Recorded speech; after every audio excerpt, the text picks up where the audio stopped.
Hello, and welcome to the Issaquah School District PTSA Special Education Committee webinar. This is our third webinar in our series, and my name is Betsy Grant. I am the chair of the PTSA Special Education Committee, and joining me today is Dr. Stephanie King. She is the Director of Special Services for the ECE and Elementary LRC1 programs. Welcome, Dr. King. Thank you very much for having me today. Thanks for being here. So our webinar series is a group of short webinars that are approximately 15 to 20 minutes in length.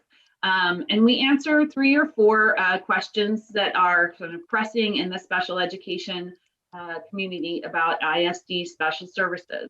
Our goal for the webinar series is to, for the ISD PTSA to provide ISD families with special education students a resource for answers to their common issues. If anyone watching would like to submit questions for future webinars, you can send your questions via email to special-education@issaquahptsa.org. And you could also join our Facebook group, which is Issaquah Special Education PTSA Committee. So we welcome any questions that might be pressing for future webinars. So jumping right in our previous webinar, we discussed how services for LRC1 students will change with the beginning of in-person hybrid learning. However, there are still quite a few families who don't have a real clear picture of what that's going to look like. So today we're going to focus on a more detailed explanation of how that change will affect LRC1 students. So first, we'll start with families that chose the in-person hybrid option. How will push-in services be delivered, and how will pull-out services be delivered? Yeah, absolutely. Thank you so much for the opportunity to dive into this question. I know families have many questions about how their child will receive services throughout this transition. Guidance for the student scheduling is based on agreements from the February 1st, 2021 MOU between the Issaquah Education Association and Issaquah School District regarding the K-3 return for hybrid in-person learning.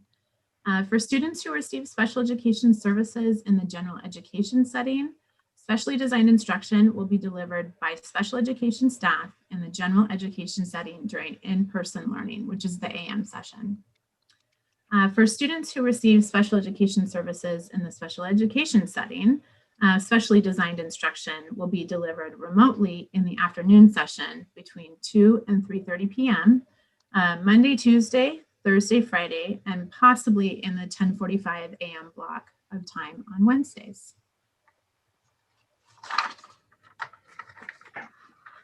That's great. Thank you very much.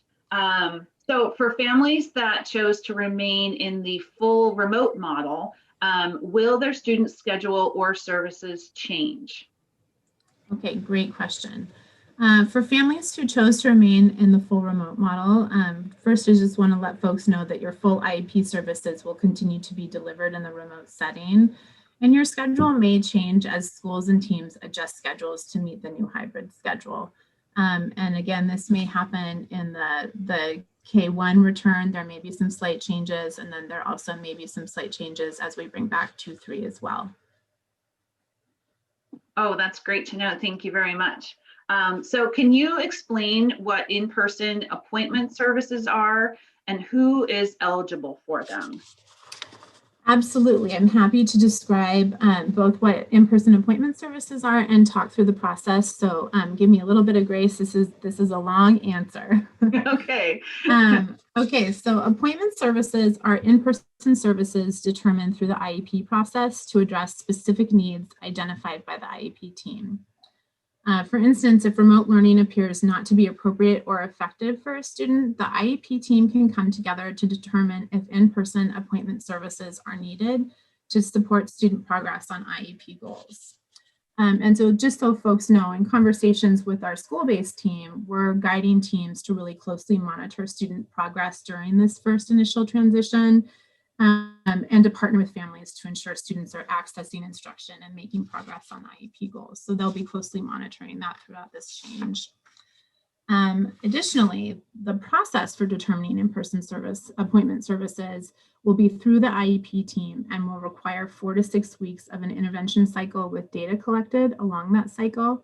In addition to showing minimal progress towards a goal, the IEP team will need to talk through a 3-pronged decision-making process. So the 3 questions the team will need to address are, number 1, is a student making meaningful progress in the remote setting?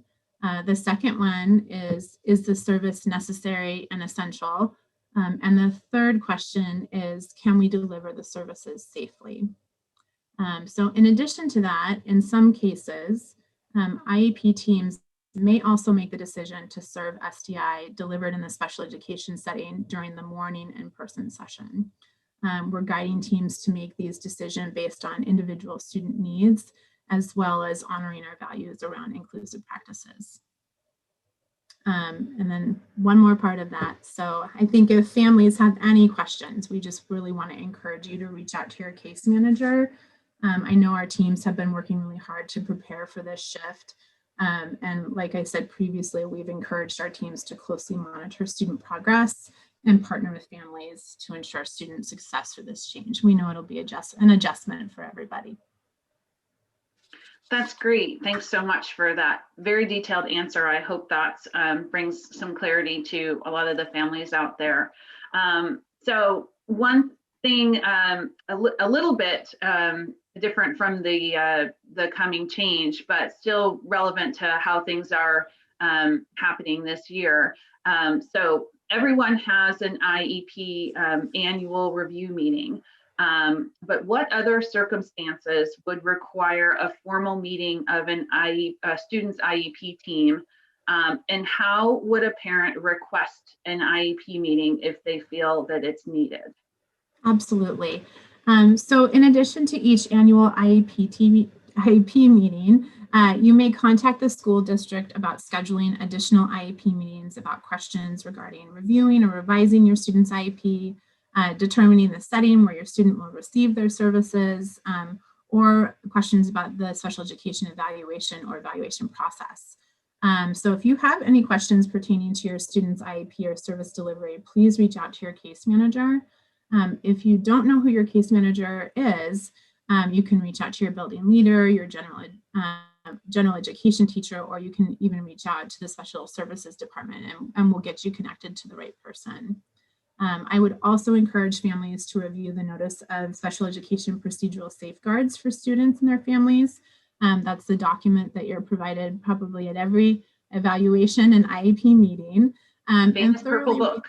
Yes, and thoroughly read through that. That also just provides families with information about their rights and responsibilities around having a student who's receiving special education services.